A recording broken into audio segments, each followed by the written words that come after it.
മുന്നോട്ട് വെച്ചു. കേന്ദ്ര മന്ത്രിസഭയോട് ഞങ്ങൾ ചില ആവശ്യങ്ങൾ, ഞങ്ങളുടെ ആനുകൂല്യങ്ങൾ ഞങ്ങൾക്ക് ലഭിക്കേണ്ട തുക നൽകണമെന്നൊരു കത്ത് നൽകണം. മുഴുവൻ എംപിമാരും ഒപ്പിടണം. കേരളത്തിലെ 20 എംപിമാരും ഒപ്പിടുമെന്ന പ്രതീക്ഷ കേരളത്തിലുണ്ടായിരുന്നു.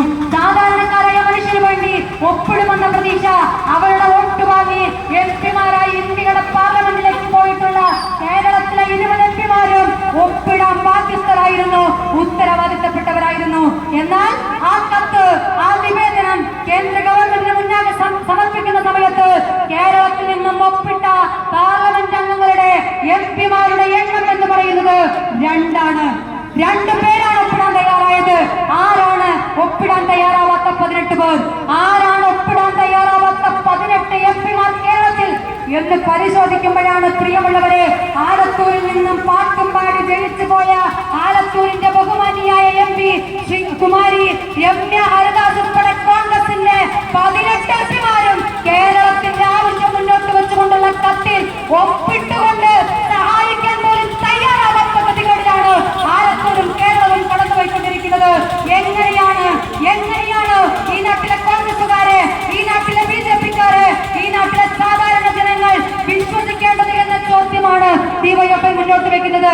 വോട്ട് ചെയ്ത് വിജയിപ്പിച്ച സാധാരണക്കാരായ കർഷക തൊഴിലാളികളെ, കർഷകരെ, ഓട്ടോ ഡ്രൈവർമാരെ, ചെറുകിട കച്ചവടക്കാരെ, സ്ത്രീകളെ, വിദ്യാർത്ഥികളെ, യുവജനങ്ങളെ വഞ്ചിക്കുന്ന നിലപാടുമായി മുന്നോട്ട് പോകുന്ന ഈ കേരളത്തിലെ കോൺഗ്രസിനും BJP-ക്കും എതിരായ ശക്തമായ സമരത്തിന്റെ ഭാഗമായാണ്, പോരാട്ടത്തിന്റെ ഭാഗമായാണ് ലക്ഷക്കണക്കിന് വരുന്ന ബഹുജനങ്ങളെ അണിനിരത്തിക്കൊണ്ട് ജനുവരി മാസം 20-ാം തീയതി കേന്ദ്ര വിരുദ്ധ പ്രക്ഷോഭത്തിന്റെ ചരിത്രത്തിലെ ഏറ്റവും സുപ്രധാന ഏടായി ജനുവരി 20-ന് മാറ്റുന്നതിന് വേണ്ടിയിട്ടുള്ള പ്രവർത്തനങ്ങൾക്ക് DYFI നേതൃത്വം നൽകുന്നത്.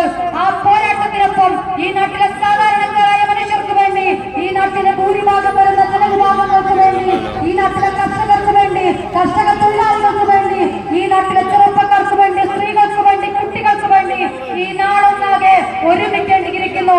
അങ്ങനെ ഒരുമിച്ച് ചേർന്ന് മനുഷ്യച്ചങ്ങലയിലെ കണ്ണികളായി നമ്മുടെ പ്രതിഷേധം രേഖപ്പെടുത്തി കേരളത്തിന്റെ ഒരുമ ബോധ്യപ്പെടുത്താൻ ഈ നാട്ടിലെ മുഴുവൻ മനുഷ്യരും DYFI-യോടൊപ്പം അണിനിരക്കണമെന്ന് മാത്രം അഭ്യർത്ഥിച്ചുകൊണ്ട്, ചരിത്രമാകാൻ ഈ നാട്ടിലെ ഓരോ മനുഷ്യരെയും DYFI-യോടൊപ്പം ചേർത്ത് നിർത്തിക്കൊണ്ട് കാൽനട പ്രചരണ ജാഥയുടെ വിവിധ ഘട്ടങ്ങളിലൂടെ ഞങ്ങളോടൊപ്പം ചേർന്ന് നിൽക്കുകയും DYFI-യുടെ മുദ്രാവാക്യത്തോടൊപ്പം നിൽക്കുകയും ചെയ്ത മുഴുവൻ ആളുകളെയും DYFI-യുടെ കേരള സംസ്ഥാന കമ്മിറ്റിക്കും പാലക്കാട് ജില്ലാ കമ്മിറ്റിക്കും വേണ്ടി ഹൃദയത്തോട് ചേർത്ത് പിടിച്ച് അഭിവാദ്യം ചെയ്തുകൊണ്ട് കാൽനട പ്രചരണ ജാഥയുടെ സമാപനം ഉദ്ഘാടനം ചെയ്തതായി അറിയിച്ചുകൊണ്ട് അവസാനിപ്പിക്കുന്നു.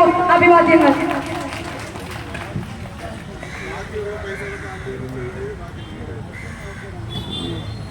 സഖാക്കളെ, ജാഥാ ക്യാപ്റ്റനെ മാലയിട്ട് സ്വീകരിക്കുന്നതിന് വേണ്ടി ലിസ്റ്റ് വായിക്കാൻ സഖാവ് നിമേഷ ക്ഷണിക്കുക.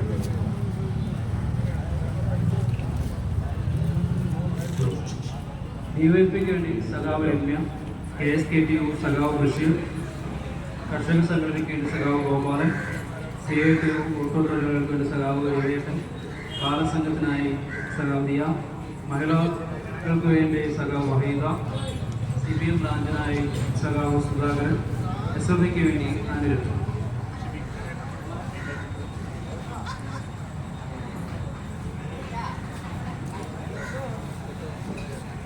ജാഥയെ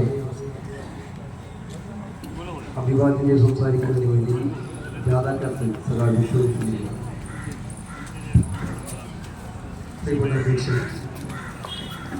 ശ്രീകൃഷ്ണൻ വളരെ വിശദമായി DYFI മുദ്രാവാക്യത്തെക്കുറിച്ച് വളരെ വിശദമായി തന്നെ